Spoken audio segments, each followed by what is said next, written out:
La dette française atteint des records. On a emprunté 260 milliards cette année, on a emprunté 260 milliards l'année dernière et l'année prochaine, on va emprunter 270 milliards. Alors quand on est dans des centaines de milliards, les gens ne se rendent plus compte exactement de quoi on parle. Mais je vais vous donner quelques exemples. 260 milliards, c'est 2,5 fois le budget de l'éducation nationale. Mais pour être plus précis, c'est le budget de l'éducation nationale et de la recherche, plus la défense et la sécurité, plus les politiques sociales, plus le développement durable et, allons-y, plus la justice. C'est tout ça, 260 milliards. Et on serait presque amené à se demander, mais où passe tout cet argent?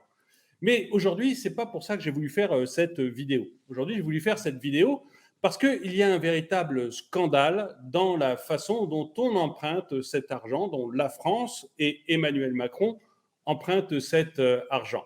Et pour cela, eh bien, j'ai invité Charles-Henri Gallois, qui est le président de Génération Frexit.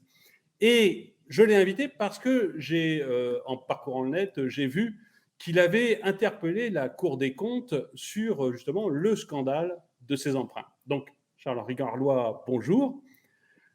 Bonjour Euh, François-Xavier.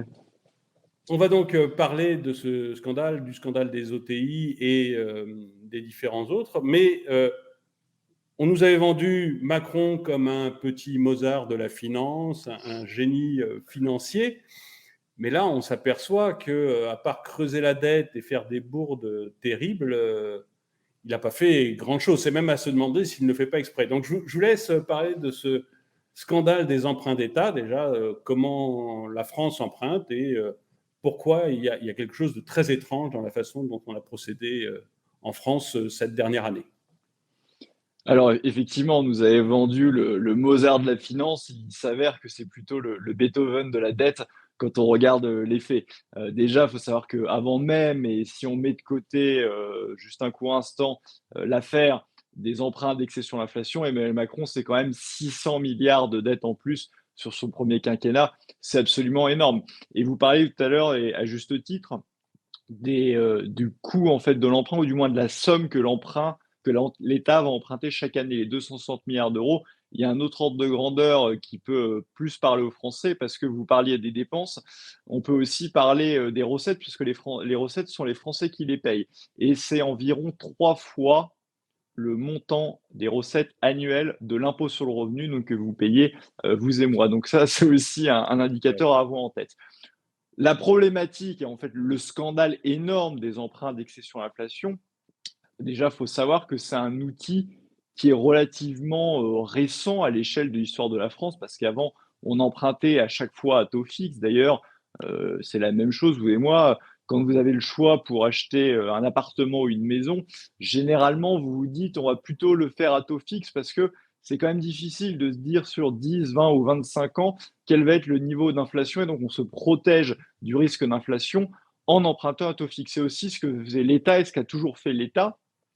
Et à partir de 1998, c'était d'ailleurs gouvernement Jospin, ministre de l'économie Dominique Strauss-Kahn, on a commencé à émettre des emprunts indexés sur l'inflation. Alors, certains vont me dire, bah, écoutez, finalement, c'est antérieur à Emmanuel Macron, c'est antérieur à Bruno Le Maire, je ne vois pas le scandale. Sauf que les conditions économiques à l'époque n'étaient pas du tout les mêmes. Vous aviez à l'époque vous partiez d'une inflation qui était plus élevée, de taux fixe qui était plus élevé. Donc finalement, la logique financière qu'il y avait derrière, c'est que vous aviez plutôt tendance à avoir un reflux de l'inflation, à un reflux des taux d'intérêt. C'est ce que vous attendiez, en tout cas à l'époque. Et d'ailleurs, de fait, utiliser ces outils, même si ça me paraît, quoi qu'il arrive, risqué et cavalier, parce que comme je vous l'ai dit, c'est difficile de prévoir sur 10, 15 ans quel va être le niveau, 20 ans, quel va être le niveau d'inflation. Il y a eu quelques petits gains à l'époque du fait de l'utilisation de ces outils. Mais le problème, et ça date pas finalement que de cette année, vous savez qu'il y a eu de multiples crises de l'euro et qu'on a fait tourner la planche à billets. Il y avait la crise de l'euro, ça date début des années 2010, mais surtout, c'est à partir de 2015 où la BCE, en fait, a fait tourner la planche à billets, a sorti le bazooka monétaire. Et là, c'est absolument énorme, parce que le bilan de la BCE, c'est quelque part, c'est là-dessus, c'est grâce à ça que vous pouvez voir la création monétaire. Le bilan de la BCE a fait du x4. On a quadruplé en fait le bilan de la BCE. C'est absolument énorme et surtout, la BCE a fait bien plus en fait que les autres grandes régions du monde. Si vous prenez à l'heure actuelle le bilan de la BCE, il représente 83% du PIB de la zone euro, quand le bilan de la Réserve fédérale américaine ou le bilan de la Banque d'Angleterre lui représente environ 40% du PIB de ces économies. Donc on voit que la BCE est allée encore plus loin. Et pourquoi elle est allée plus loin? Elle l'a fait pour sauver l'euro. Et c'est ce qu'elle a fait. En fait, elle a acheté notamment les obligations d'État pour éviter le spread, les écarts de taux d'emprunt entre les différents États. Et ce n'est pas le cas du Royaume-Uni, ce n'est pas le cas des États-Unis, donc ils ont dû aller encore plus loin, encore plus fort. Et on paie à l'heure actuelle le prix de cette inflation. Donc ça veut dire quoi concrètement? Ça veut dire que depuis 2015, et c'était d'ailleurs dans ce communiqué du 22 janvier, la BCE expliquait qu'elle sortait le bazooka monétaire justement pour reproduire de l'inflation. Et donc là, normalement, tout esprit normalement constitué, ça doit lui faire une alerte. On a à l'heure actuelle, c'est ce qu'il devait se dire en 2015, on a des emprunts indexés sur l'inflation. Étant donné que la BCE fait une action pour relancer l'inflation, il serait peut-être intelligent d'arrêter d'émettre ces emprunts indexés sur l'inflation. Or, ils n'ont pas arrêté et ils ont continué. Et c'est là où en fait ça constitue un scandale par rapport à 1998 et par rapport à ce qui se faisait avant, c'est qu'en réalité, on a continué à le faire pour des pertes qui étaient assurées, parce qu'on savait que l'inflation allait remonter. C'est d'autant plus vrai d'ailleurs sur les années 2019-2020, où l'État, je le rappelle, à taux fixe, empruntait à taux nul, voire à taux négatif. C'est-à-dire que vous n'aviez absolument aucun risque. Il fallait être un incompétent complet, notoire en finance pour se dire, bah, écoutez, plutôt que d'emprunter un taux fixe à bas coût, je vais prendre le risque d'utiliser les emprunts indexés sur l'inflation alors même que l'inflation va revenir. Donc c'est en ça que ça constitue un scandale. Et Emmanuel Macron, là-dessus, est complètement responsable parce qu'il cherche à se dédouaner. Emmanuel Macron, je rappelle qu'il est rentré, avant d'être président de la République, il est rentré à Bercy en 2014. Quand vous prenez l'encours actuel des emprunts indexés sur l'inflation, c'est les derniers chiffres de l'agence France Trésor sont à fin septembre sur le rapport d'octobre 2022. 72% de la valeur nominale de l'encours de dette a été émis depuis qu'Emmanuel Macron est passé à Bercy et depuis qu'il est président de la République, c'est plus de 50%. Donc sa responsabilité est absolument écrasante parce qu'ils ont continué à émettre de nouvelles obligations, ils ont fait rouler même les anciennes. Et donc, quel est l'impact là-dessus? L'impact, en réalité, il se mesure et on a le coût dès cette année, parce que en fait, vous payez cette indexation sur l'inflation, en fait, vous le payez chaque année. Et ça a déjà été évalué, notamment par un article des Échos, qui explique que sur la seule année 2022, l'utilisation, le recours à ces outils va nous coûter 15 milliards d'euros. Ah Mais oui. le problème, c'est que ça va être bien plus que ça. Parce que les 15 milliards d'euros sont basés sur une hypothèse d'inflation de 6%. En France, on est déjà au-delà de 6%.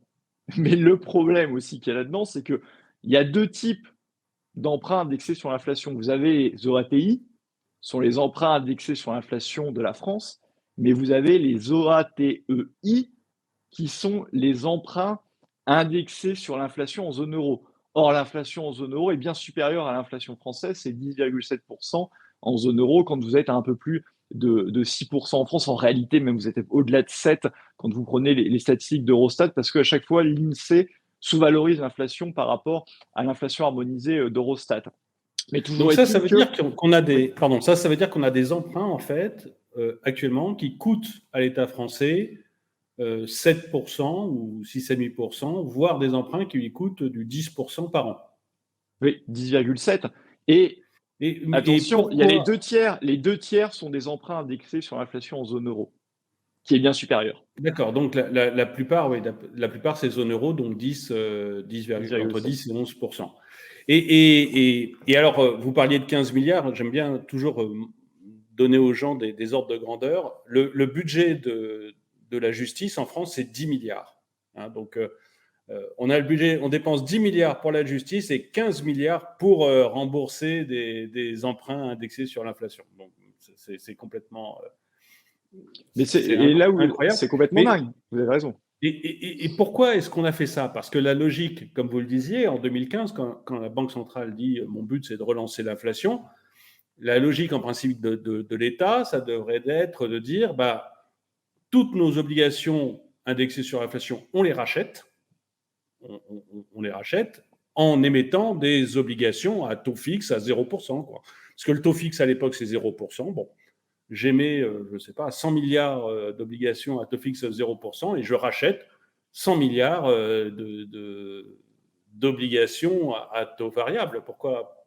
Il y a une raison pour qu'on n'ait pas fait ça ou c'est Alors, de toute façon, vous avez raison, c'est du bon sens. Mais non seulement ils n'ont pas, évidemment, le bon sens, c'était de le racheter et, et évidemment d'emprunter à taux fixe à la place, ou alors même le moindre mal eût été d'arrêter d'en émettre de nouveaux. Or, ils ont oui, continué à en émettre de nouveaux, donc c'est encore pire que ça. Et ils ont même fait encore pire, je crois que c'était en avril ou mai 2022. Alors là, l'inflation était déjà là. Je veux dire, personne ne pouvait se mettre des œillères, même s'ils le font très souvent, parce que d'après Bruno Le Maire, ça fait 6 mois ou un an qu'on est au pic d'inflation. Ça continue d'augmenter. Mais bref, quand on regarde, ils ont émis pour la première fois à cette période-là, en 2022, alors qu'il y avait inflation, une obligation verte indexée sur l'inflation. Donc c'est complètement lunaire. Il y a deux hypothèses, en fait. Quand vous prenez les faits, vous saviez que vous avez une perte assurée, vous l'avez fait quand même. Soit vous êtes en face de gens qui sont complètement incompétents. Venant de Bruno Le Maire, on peut avoir des doutes, mais il n'est pas seul à décider. Normalement, on est censé avoir des gens qui sont compétents à l'agence France Trésor. Donc, oui. il y a un problème. Et donc, sinon, soit il y a conflit d'intérêts, il y a collusion avec les banques, ou d'ailleurs, soit les deux. Mais parce qu'évidemment, qui est bénéficiaire de cela? Ce sont les banques qui se protègent en achetant justement ces obligations d'État qui sont indexées sur l'inflation. Et ce qui est d'ailleurs assez amusant parce que j'en ai parlé, moi j'ai transmis le dossier à des députés et il y en a certains qui ont interpellé Bruno Le Maire, notamment lors des commissions finances. Il y a Jean-Philippe Tanguy, il y a Kevin Mauvieux, il y a Philippe Brun qui l'ont fait. Même Nicolas Dupont-Aignan aussi a posé une question à l'Assemblée. Et Bruno Le Maire, lui, qu'est-ce qu'il répond? Alors déjà, il répond l'astuce classique. Écoutez, c'est antérieur à nous, sauf que j'ai expliqué que la situation économique n'est pas du tout la même, sinon, enfin, c'est complètement stupide. C'est comme si vous étiez à un marché action et vous disiez, bah, je vais tout le temps faire la même chose. Et non, il y a des conditions économiques qui font que vous allez acheter telle ou telle action. Vous ne faites pas tout le temps la même chose et vous adaptez normalement vos actions avec la situation économique du moment. Donc ça ne tient pas la route. Il explique aussi que, en gros, voilà, on n'est pas le seul pays à le faire. Donc ça, c'est aussi une justification qui est complètement stupide. C'est-à-dire que si Oui. les autres font des bêtises, on doit faire des bêtises aussi. Ce n'est pas une justification en soi. Et la troisième justification qu'il a donnée, qui peut laisser en fait entendre ou penser qu'il y aurait conflit d'intérêts, c'est qu'il disait que au début, il a dit deux choses. Il a dit c'est pour assurer la rentabilité des épargnants. Et là, on peut se dire quand même, il pense à l'épargnant français. Sauf que d'une part, c'est pas le rôle de l'État d'assurer la rentabilité des épargnants. Normalement, le rôle de l'État, justement, c'est plutôt de protéger les contribuables. Alors, qui va payer là-dessus? Ce sont les contribuables. Et surtout, c'est complètement fallacieux parce que les fonds, notamment, qui achètent ces emprunts d'excession d'inflation, ils ne sont pas du tout 100% basés en France. Donc, ça n'a absolument aucun argumentaire. Et il a dit, ce qui est beaucoup moins acceptable, mais il a quand même lâché le mot, c'est pour assurer la rentabilité des banques et des assurances. Là aussi, énorme scandale qui peut laisser Ouais.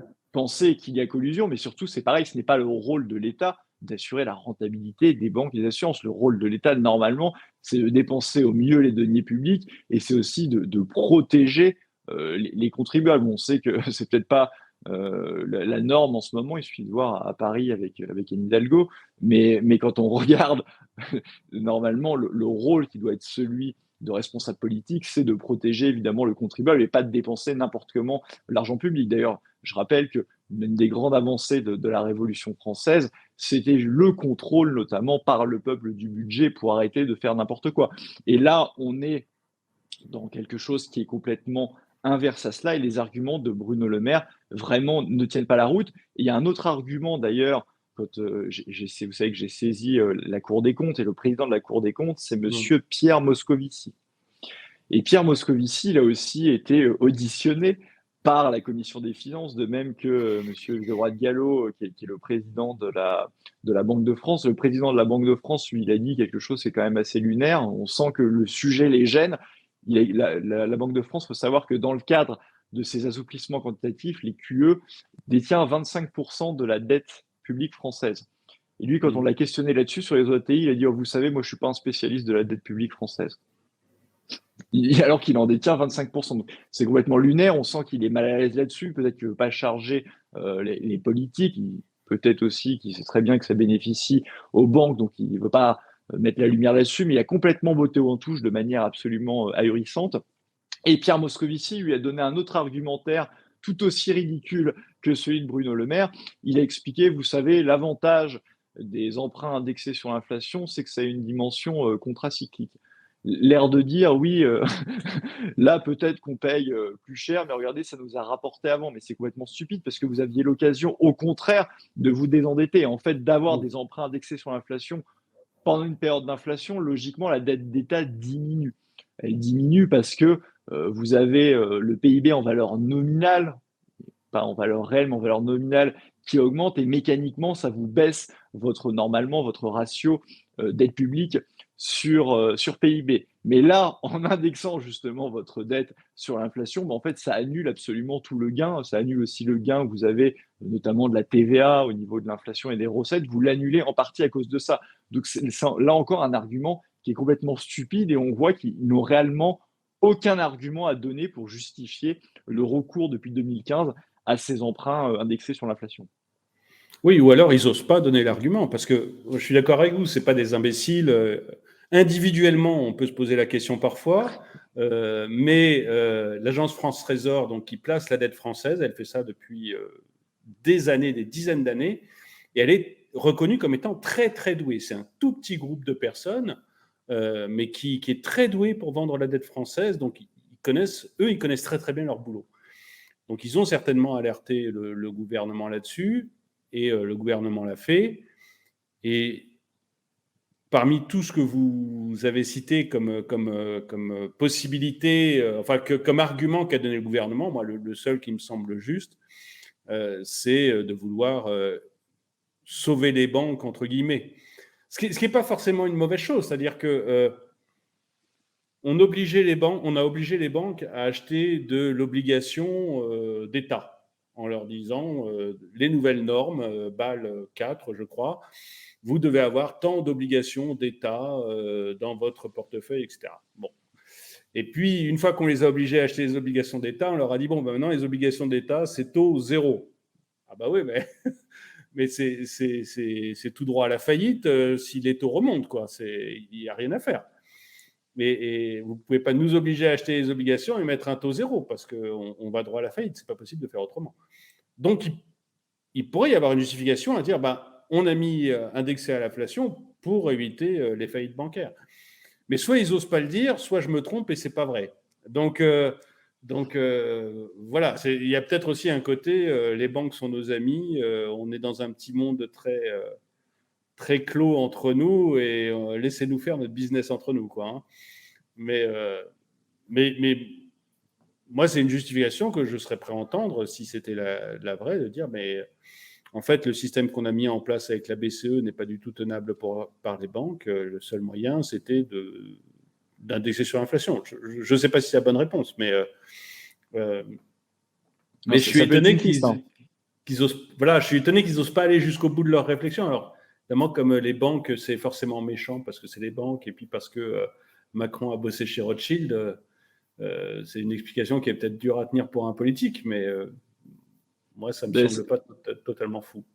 Alors pour moi, ça serait pas justifié de le faire, déjà parce que l'État n'a pas assuré la rentabilité des banques d'assurance, et surtout, ce que je déplore, moi je pense que la politique du taux zéro était une absurdité économique. Mais il ne faut pas oublier que ces banques sont des banques universelles et donc elles font aussi du marché. Or, ces banques-là, elles ont beaucoup bénéficié par ailleurs, malgré qu'elles ont souffert du taux zéro, c'est vrai pour une partie de leur activité, elles ont beaucoup bénéficié du robinet monétaire de la BCE parce que ça a fait exploser les marchés des actifs, notamment les marchés actions, même d'ailleurs les marchés obligations en valeur ont explosé quand les taux ont baissé, il y a une bulle obligataire et aussi l'immobilier, ils détiennent aussi l'immobilier. Donc en fait, ils ont gagné beaucoup d'argent par ailleurs en face des taux zéro avec cette activité-là. Ce que je déplore, moi je pense que d'un point de vue économique et pour être sain, effectivement, les taux zéro était une erreur. La Banque de France pouvait, sans passer par les banques commerciales, pour des projets d'investissement, je pense notamment au nucléaire, monétiser une partie de la dette directement, mais sans passer par les banques commerciales. On doit avoir un vrai taux de marché au niveau des banques commerciales et surtout, ce qu'on doit faire, et ça peut être peut-être un lien avec la crise économique et financière dont on va peut-être parler. Je pense que quelque chose qui aurait dû être fait après 2008 et même avant, ça aurait été justement de séparer ces grandes banques universelles et de séparer les activités de banques de dépôt et de banques d'affaires. Parce que là, le problème, c'est qu'on rentre dans un marché qui se retourne. Et qu'est-ce qui va se passer? C'est-à-dire que si les banques sont amenées à faire faillite, bah, on va encore être coincé et on va devoir sauver les banques. Alors que si les banques de dépôt, les activités de Mm. dépôt et d'affaires étaient séparées, bah, une banque d'affaires qui a fait des investissements hasardeux, qui a pris beaucoup de risques, on peut la laisser faire faillite. Le problème, quand c'est une banque universelle, on est obligé d'aller les sauver justement pour sauver les dépôts des épargnants. C'est exactement ce qui s'est passé il y a quelques semaines au Royaume-Uni d'ailleurs. Et le problème là-dedans, c'est qu'il y a trois solutions en fait quand vous avez une crise financière et vous n'êtes pas, à mon avis, sans savoir que ça tangue du côté de la Deutsche Bank et de Crédit Suisse par exemple. Mm. S'il y a une crise financière comme ça, les trois solutions, c'est quoi? C'est de refaire le coup de 2008, c'est ce qu'on appelle le bail-in, ça serait que l'État sauve les banques. Le problème, c'est que vous connaissez maintenant les niveaux d'endettement des États qui sont infiniment supérieurs à ce que c'était en 2008. Je ne pense pas que les États pourront aller au secours des banques s'il y avait une crise financière. La deuxième possibilité, c'est ce qu'on appelle le bail-in. C'est exactement ce qu'ils ont fait à Chypre en 2013, c'est-à-dire que bah, vous allez aller piquer sur les comptes des déposants pour recapitaliser les banques. Très difficile à faire à grande échelle et à faire dans une économie qui est déjà en crise. Je pense que vous amenez une révolte sociale Ouais. énorme. Mais cela dit, il y a une directive européenne de 2015 qui permet de saisir comme ça les dépôts au-dessus de 100 000 euros. Donc c'est une possibilité, mais je me dis qu'ils vont quand même Le, avoir du le- mal le- à le faire. le seul moyen de déclencher une révolution, c'est de toucher à l'argent des gens, hein. Toutes les Voilà. révolutions sont liées à des mesures fiscales où on a pris de l'argent aux gens. Donc c'est des Donc trucs c'est très très compliqué. dangereux, ça. C'est À très moins de très vouloir dangereux. finir avec la tête sur un pic, c'est vrai que c'est très compliqué. Ah oui. Et la troisième option, c'est celle, à mon avis, qu'ils vont faire, mais qui est vraiment une fuite en avant. Et c'est d'ailleurs un petit peu ce qu'a fait la Banque d'Angleterre à petite échelle, c'est de dire, bah, écoutez, on va retourner le marché pour éviter qu'il y ait cette crise financière. Et donc, c'est de relancer la planche à billets. Mais s'ils font ça, c'est vraiment reculer pour mieux sauter, parce que si vous relancez à nouveau la planche à billets, là, vous êtes à un niveau d'inflation qui est très fort, vous allez rentrer en hyperinflation. Parce qu'on ne le dit jamais assez, l'inflation a commencé avant la guerre en Ukraine, l'inflation allait arriver quoi qu'il arrive. Évidemment que la guerre en Ukraine joue sur une partie avec les prix de l'énergie, de même que la reprise post-Covid avec un décalage à la marge demande-offre. Mais le gros de l'inflation, c'est de l'inflation dont je parlais tout à l'heure, de la création monétaire. Et la création monétaire, elle a été colossale en zone euro. Et s'ils utilisent pour contrer une crise financière cette troisième option, ça, encore une fois, c'est vraiment reculer pour mieux sauter. Et là, je pense que si vous connaissez, surtout qu'on sait très bien que dans une économie qui est largement ouverte comme la nôtre, faut pas se mentir, il n'y a pas, les hausses d'inflation ne suivent jamais le niveau de l'inflation. Donc, toute hausse de l'inflation importante, c'est la paupérisation et c'est la perte de pouvoir d'achat. Les Français le vivent à l'heure actuelle parce qu'il y a une perte de pouvoir d'achat qui est sans précédent dans l'histoire récente de France et malheureusement, ça va s'aggraver parce que la BCE réagit de manière beaucoup plus timide, par exemple, que la Fed au niveau de la politique monétaire. Et donc, qu'est-ce qui est à parier? C'est que l'euro va continuer de se déprécier parce que vous avez pour la première fois de l'histoire récente la zone euro qui est en déficit parce que l'Allemagne est en déficit commercial. Donc, c'est un facteur qui normalement va aggraver la dépréciation de l'euro vis-à-vis du dollar. Et vous avez aussi un taux directeur de la BCE qui est inférieur à celui de de la Réserve fédérale américaine. Donc tous ces indicateurs-là vont faire que l'euro normalement va se déprécier. Vous allez augmenter aussi l'inflation importée et l'inflation normalement va rester plus forte en zone euro qu'elle ne l'est ailleurs, et c'est d'autant plus le cas en France. Hein. Soit dit en passant, vous avez le gouvernement qui n'arrête pas de se féliciter du fait qu'on a une inflation qui est moins forte que nos voisins. Sauf que c'est une inflation qui est moins forte que vous payez par la dette. Le bouclier énergétique, ça a un coût, la remise d'essence, ça a un coût, et en plus, déjà d'une part, vous augmentez la dette, et surtout, qu'est-ce qui va se passer? C'est que quand ces marchés-là vont se retourner parce que vous rentrez en récession, on le voit, et quand il y a une récession, logiquement, la demande baisse, et donc vous avez une baisse de la demande sur les matières premières, vous allez avoir, et ça a déjà commencé, le pétrole qui va baisser, normalement, on devrait bénéficier de ça. Sauf que comme vous avez mis ces mesures-là, que vous allez enlever au fur et à mesure parce que c'est pas soutenable au niveau de la dette, vous allez avoir une inflation qui va être beaucoup plus diffuse et beaucoup plus longue en fait à un niveau élevé en France que dans les autres pays. Donc j'attends à ce moment-là la communication du gouvernement et de voir comment il va se vanter parce que malheureusement c'est une réalité et ça va se passer comme ça. Oui, mais bon, on a toujours ça avec le gouvernement, c'est-à-dire que quand on a une crise, on se félicite parce que nos amortisseurs sociaux font qu'on est moins dans la panade que les autres, et puis quand les autres décollent, bah, nous, on reste péniblement à pas décoller, quoi. On reste au tapis parce que, pour les mêmes raisons, quoi, nos amortisseurs sociaux qui nous bloquent. Alors là, c'est pas les amortisseurs sociaux, c'est la dette et l'inflation, mais ça fonctionne exactement de la même façon. Donc voilà. Mais alors du coup, l'inflation va continuer. On va avoir notre dette de plus en plus lourde. Et il y avait un point que vous aviez relevé aussi dans le document que vous avez envoyé à la Cour des comptes, c'était quelque chose sur les primes d'émission. En fait, on avait emprunté en mettant des primes d'émission assez fortes, et vous aviez trouvé ça je ne sais pas si on peut dire scandaleux, mais extrêmement étrange. Est-ce que vous pouvez nous en parler un peu? C'est un peu de la cavalerie financière. D'ailleurs, le Canard enchaîné avait fait un article là-dessus. Il y a environ 100 milliards de dettes. Donc là, c'est plus d'une année de recettes de l'impôt sur le revenu qui est planqué comme ça. Pourquoi? Parce que comment marche la prime d'émission? C'est la prime d'émission, c'est de dire, vous avez une dette qui en valeur faciale vaut 100. Comme vous avez cette prime d'émission, en fait, les créanciers vont vous l'acheter 90. Donc mécaniquement, en fait, vous diminuez votre dette de 10 ou vous planquez 10 de dette comme ça. Sauf que la différence, c'est que vous avez un taux d'intérêt qui est bien supérieur à celui que vous auriez payé sans prime d'émission, de telle sorte qu'à la fin de l'échéance, au lieu de rembourser 102 ou 103, vous allez rembourser 120. Donc ça va être plus coûteux sur la durée du prêt, mais vous avez votre dette qui baisse facialement à court terme.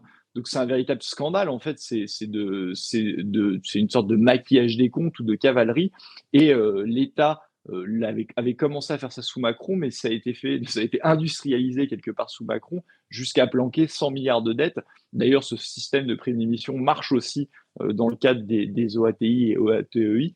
Donc vous voyez un petit peu le scandale. Enfin, c'est-à-dire que si les Français étaient conscients de ça, je ne vois pas comment, par exemple, ils auraient pu revoter pour Emmanuel Macron en 2022. C'est-à-dire que c'est un fait majeur, de même d'ailleurs que l'OATI, on parle de 15 milliards d'euros, ça va être probablement 20 milliards, c'est un quart de l'impôt sur les sociétés. J'ai pas peur de dire qu'au niveau des chiffres, c'est le plus gros scandale d'État au niveau des finances publiques de la Ve République. Enfin, vous savez que l'affaire McKinsey a fait les gros titres partout. On parle d'1 milliard d'euros pour les cabinets de conseil. Là, c'est x15 ou x20.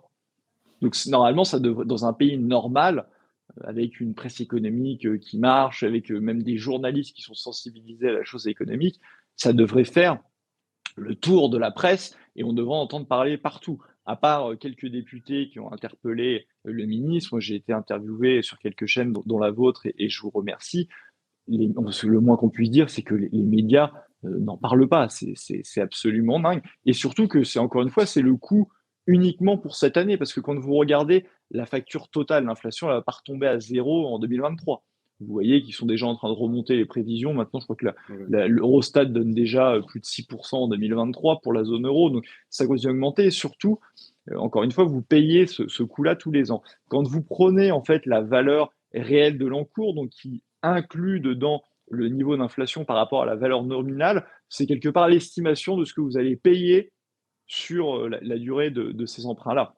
Là, vous avez un encours réel qui est de 252 pour une valeur nominale de 211, c'est-à-dire que vous avez potentiellement pas 15 milliards, pas 20 milliards, mais 41 milliards d'euros de surcoût que vous avez payé à cause de ces emprunts indexés sur l'inflation. C'est la moitié du revenu, enfin des recettes annuelles de l'impôt sur le revenu. Donc, vous serez content de savoir que quand vous allez payer votre impôt sur le revenu, il y a la moitié qui va partir pour soit une bourde, soit un conflit d'intérêts ou de la corruption de la part du gouvernement. Donc c'est proprement révoltant et c'est malheureusement ce qui se passe. Donc c'est pour ça qu'il faut évidemment alerter sur ce scandale. Mais on ne voit pas tellement comment s'en sortir parce que vous parliez tout à l'heure de la Banque d'Angleterre. La Banque d'Angleterre, elle va se remettre à racheter de l'obligation anglaise pour pouvoir soutenir les cours. Et on voit bien que la BCE aujourd'hui, elle augmente pas énormément, elle augmente les taux d'intérêt, mais pas énormément, pas suffisamment, uniquement parce qu'elle se dit, mais si j'augmente mes taux d'intérêt de 1, 2, 3%, comme je devrais le faire, eh bien, je mets des États entiers au tapis. C'est-à-dire qu'aujourd'hui, l'Italie emprunte à 4%, la France emprunte à 2,6-3%. Si la Banque centrale remonte encore ses taux de 1%, on risque de voir des États européens, et pas la Grèce, enfin la Grèce aussi, mais ça, elle, c'est un épiphénomène, ça ne représente pas grand-chose, la Grèce, mais des États aussi gros que l'Italie, l'Espagne et même la France, on risque de les voir aller au tapis. Donc, on ne voit pas tellement de solution à cette inflation et aux problèmes que ça engendre sur les taux de nos obligations et sur notre vie, enfin nous, peuple, notre vie au quotidien, quoi. On a l'impression un peu d'un serpent qui se mord la queue. Si la BCE crée des obligations et continue son quantitative easing, elle crée de l'inflation. Et en créant de l'inflation, elle nous ruine petit à petit, nous, le peuple.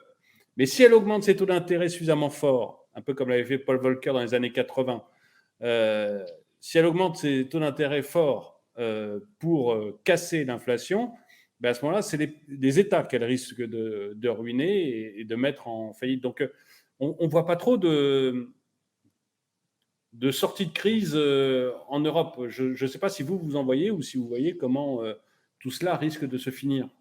Alors, je peux vous donner des pistes et ce que je ferais déjà au niveau de l'inflation, notamment énergétique. Il y a des solutions très concrètes qui peuvent être faites et il me semble que tout chef d'État responsable ferait ça. Je parlais tout à l'heure du bouclier énergétique, c'est un coût quand même de 100 milliards d'euros, la plaisanterie, dont 45%, 45 milliards d'euros pour le bouclier sur l'électricité.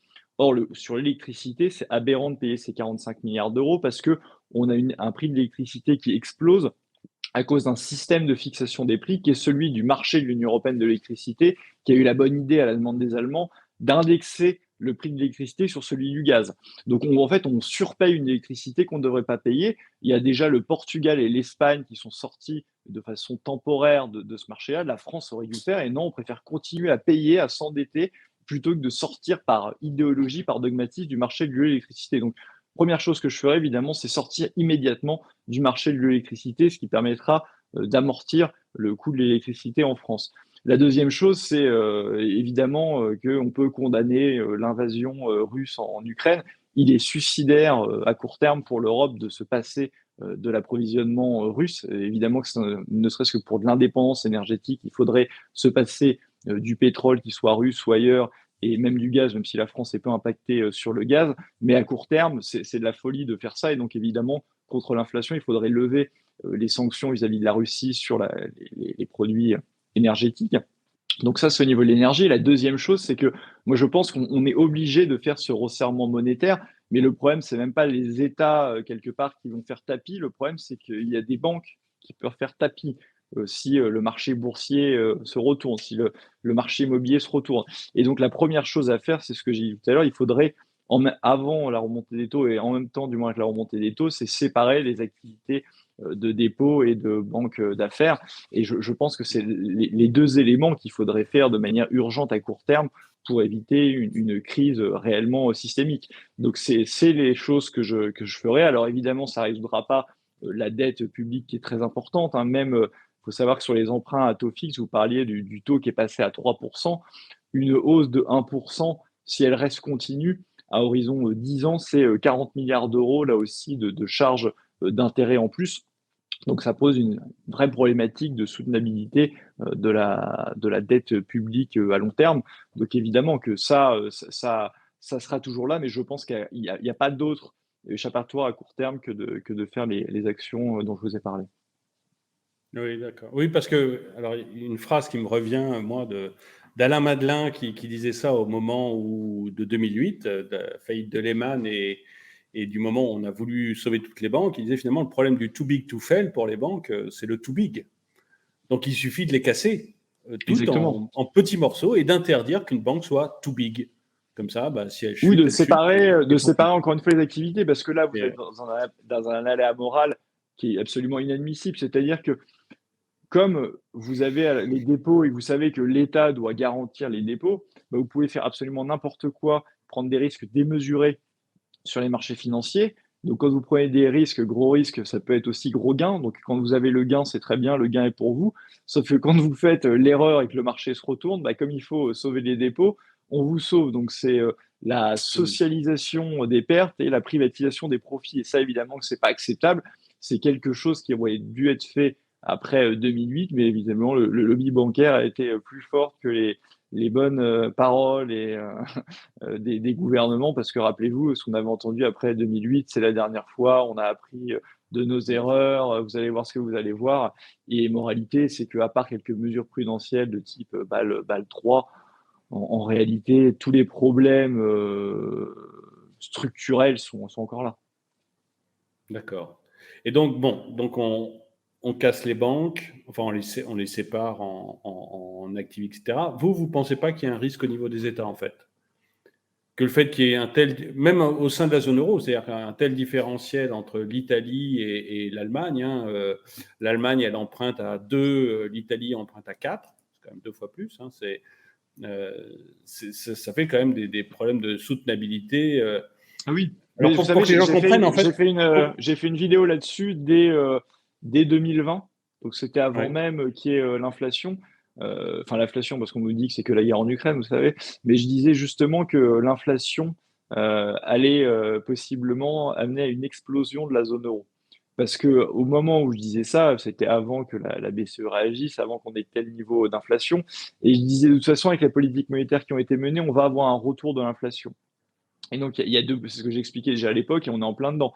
Il y a un dilemme qui est énorme pour la BCE, c'est-à-dire que soit vous luttez sérieusement contre l'inflation avec le risque que l'euro saute, soit vous laissez courir l'inflation et vous allez avoir un appauvrissement généralisé, révolte sociale et autres.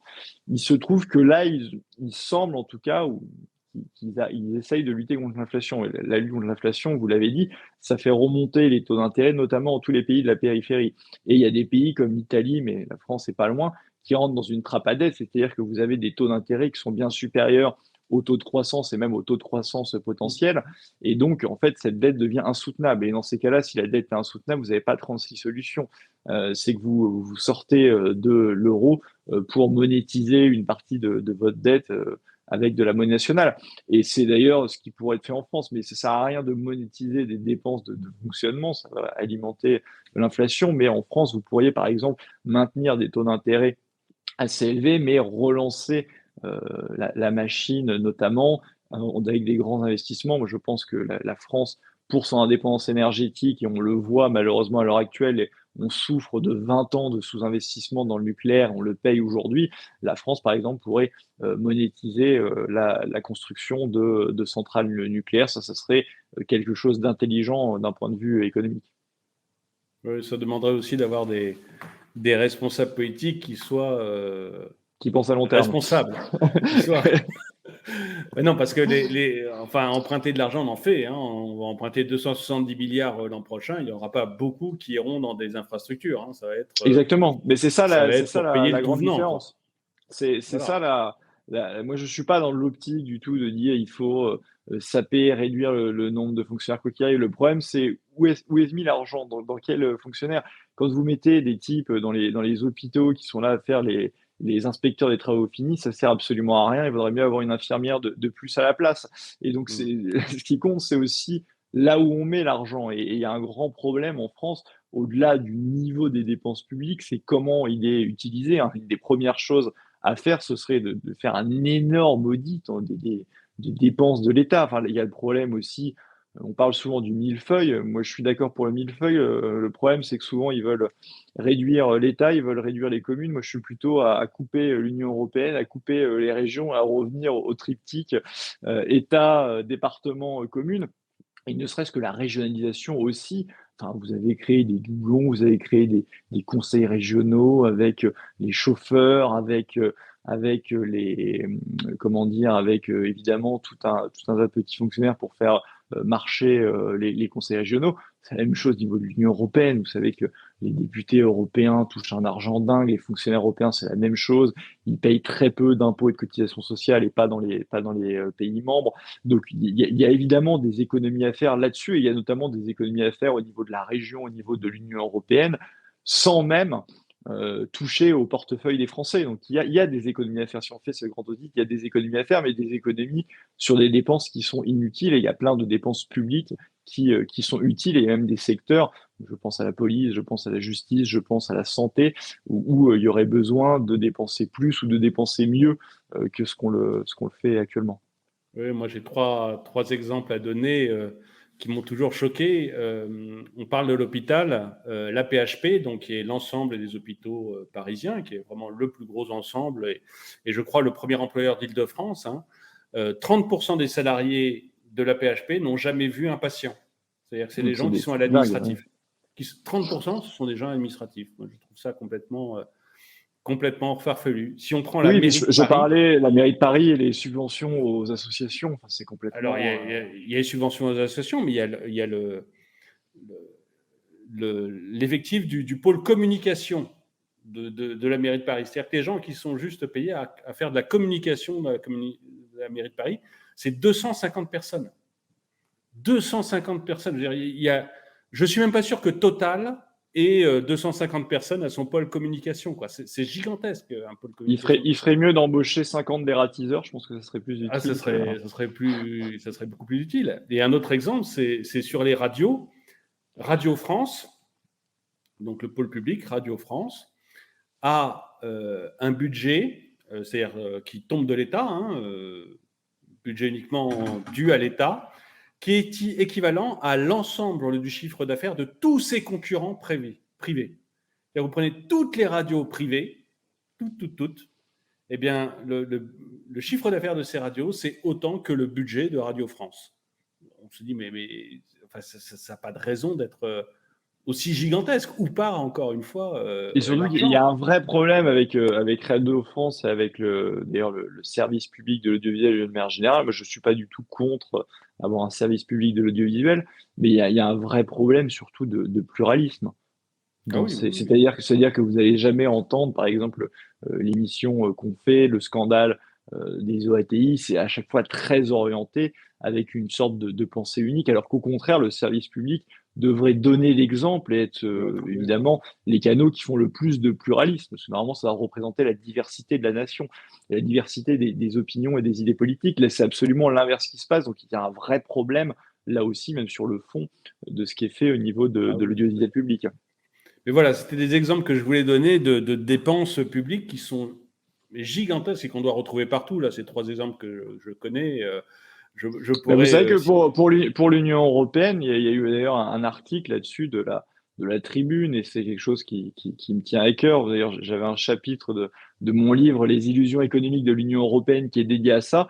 On vous dit tout le temps, regardez, l'Union européenne finance, vous savez, les fameux fonds européens. Bah, merci l'Union européenne, parce que sinon vous imaginez comment feraient nos agriculteurs, comment feraient les régions. Et vous savez d'ailleurs qu'il y a une obligation légale pour tout fonds européen qui est donné, il faut un énorme drapeau bleu aux étoiles d'or pour Ah dire oui. merci l'Union européenne, sans ça on ne pourrait pas faire ce projet.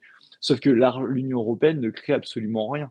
Il n'y a aucune valeur ajoutée. L'argent de l'Union européenne ne vient que en fait des contributions des États membres et évidemment, au passage, ils se servent pour payer les députés européens, les fonctionnaires européens, donc il y a les coûts de fonctionnement, mais sinon, en fait, ils donnent de l'argent, ils en redistribuent à tel ou tel pays. Sauf que la France est un contributeur net au Mmh. budget de l'Union européenne. Et d'ailleurs, en 2021, la France avait donné 29 milliards à l'Union européenne, qui lui en a rendu 16. Donc, ça veut dire qu'on est contributeur net pour près de 13 milliards d'euros.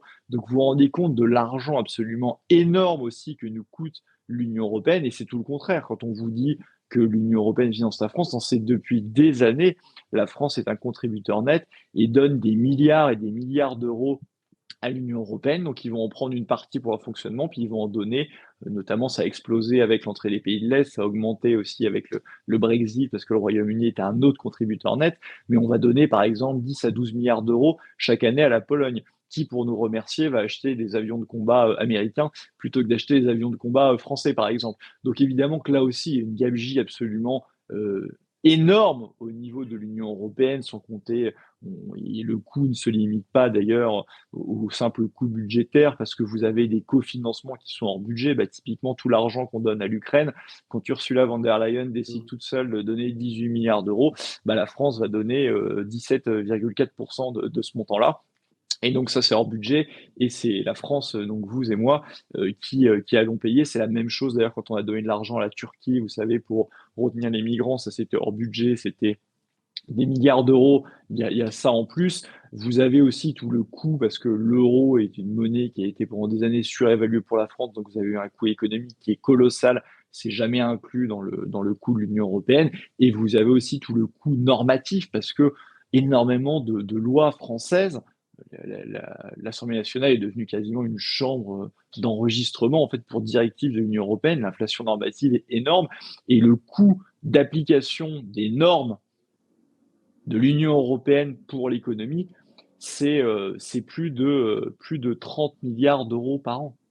Le coût d'application, quand on vous dit il faut que les radiateurs soient selon telle norme, bah, évidemment, bah, les particuliers doivent changer, les entreprises doivent changer, les administrations publiques doivent changer. Bah, tout ceci, ça a un coût. C'est d'ailleurs souvent un business qu'il y a derrière, hein, parce que quand vous créez de la norme, bah, il y a derrière des boîtes de conseil qui vont dire bah oui, il faut se mettre à jour, il faut faire ci, il faut faire ça. Et donc ça a un coût absolument faramineux pour l'économie française, et c'est aussi jamais compté comme un coût de l'Union européenne. Et je détaille tout ça dans mon livre, mais quand on prend tous les éléments, le coût de l'Union européenne pour la France est absolument démentiel. Oui, d'accord.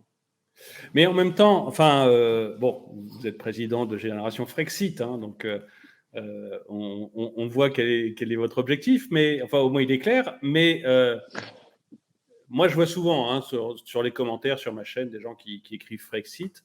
Euh, je ne suis pas sûr qu'on ait besoin de l'Union européenne pour se couler.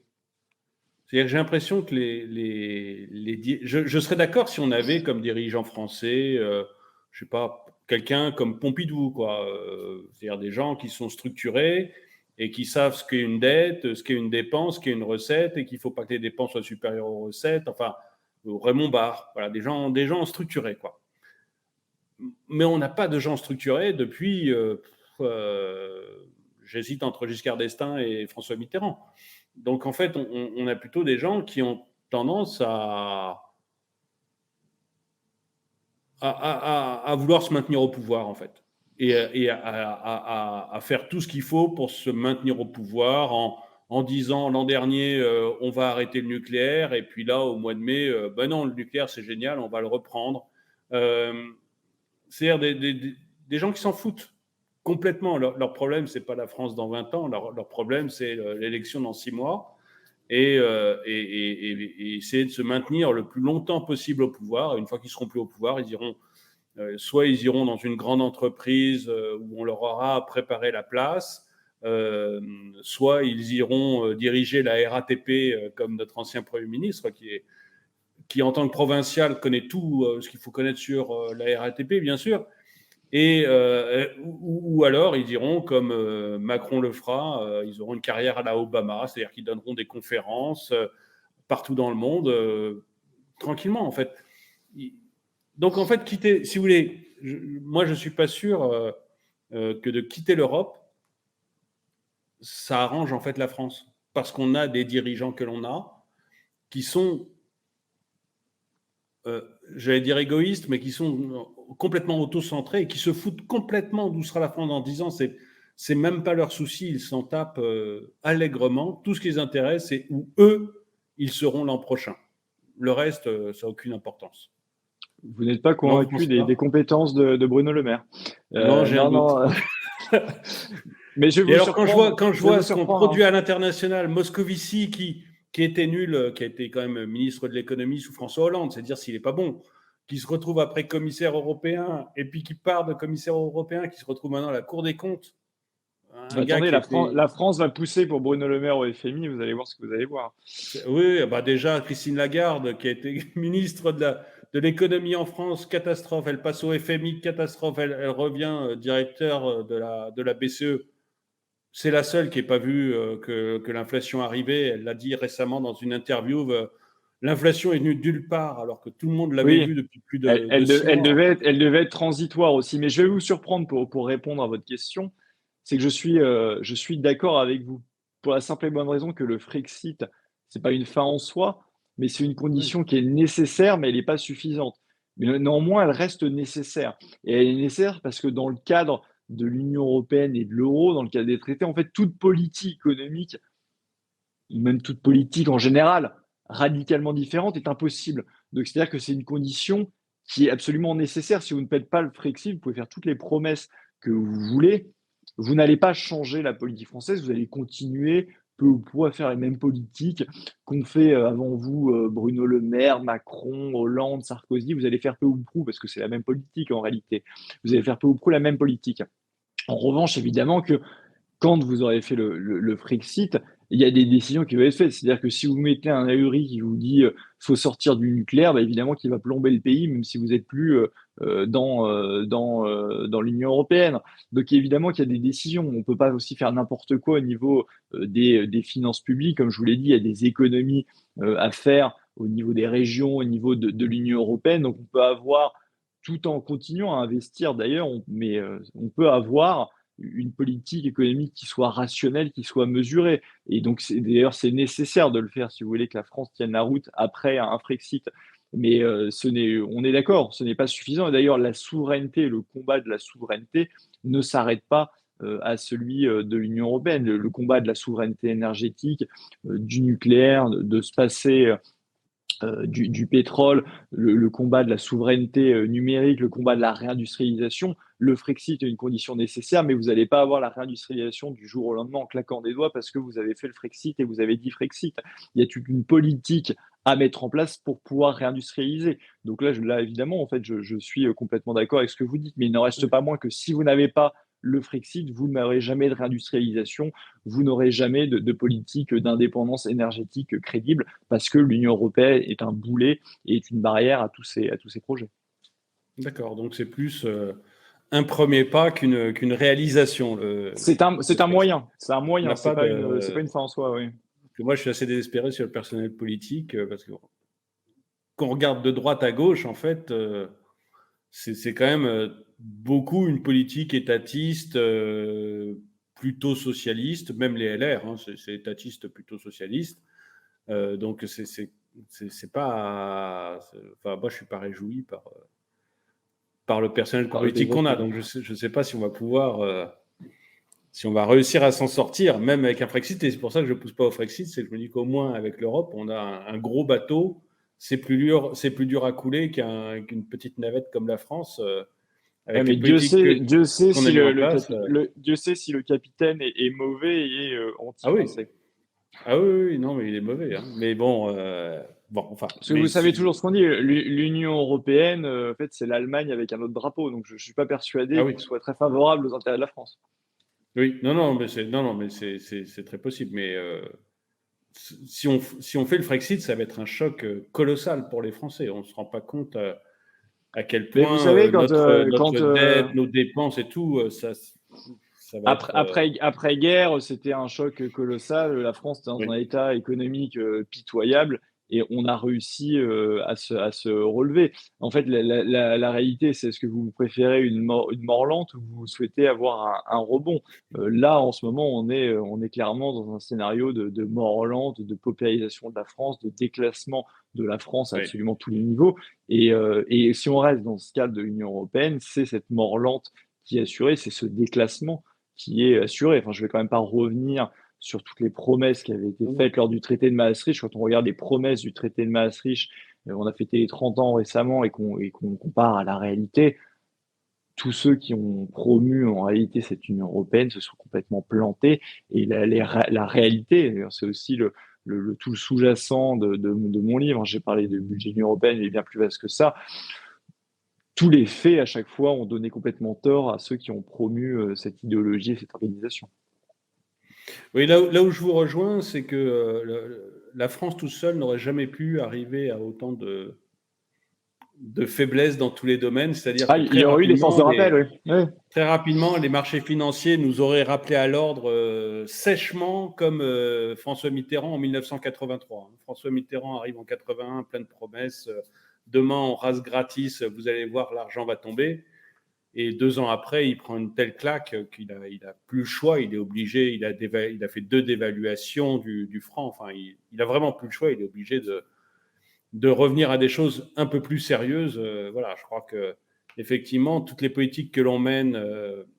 Alors, je vais épargner Nicolas Sarkozy parce qu'il a eu une crise gigantesque, mais sous François Hollande, qui a eu toutes les planètes alignées, lui, on n'aurait jamais pu faire une politique comme ça parce que les marchés financiers nous auraient jamais prêté l'argent, ou alors à des taux tellement gigantesques qu'on se serait fait, qu'on n'aurait pas pu suivre, quoi. Donc, je Le suis vrai d'accord avec vous. problème, le Ça, il y a vrai des forces de problème rappel. aussi avec 83, c'est que de faire une politique de relance quand vous avez déjà ouvert l'économie, bah, à l'époque, c'était pas la Chine, c'était aussi enfin, il y avait la Chine, mais il y avait aussi le Japon. Bah, c'est bien beau de relancer la demande, mais c'est pour acheter des magnétoscopes japonais. Ça va pas Ah oui. beaucoup aider l'économie française. Donc, vous avez un équilibre normalement off-demande qui doit être fait. Et ça, c'est impossible sans un minimum de protectionnisme. Il y avait déjà des traités européens, il y a l'acte unique qui arrivait derrière, qui faisait qu'on était dans une économie qui était complètement ouverte, et donc ça devenait une politique qui était complètement suicidaire. Oui, tout à fait. Bon, en tout cas, on a un peu digressé, mais Charles-Henri Gallois, merci d'avoir répondu aux différentes questions qu'on se posait, notamment sur les obligations et sur l'inflation. Merci à tous ceux qui ont regardé cette vidéo. N'hésitez pas à la partager, à mettre un like et puis à la commenter. Et je vous dis à tous, à très bientôt.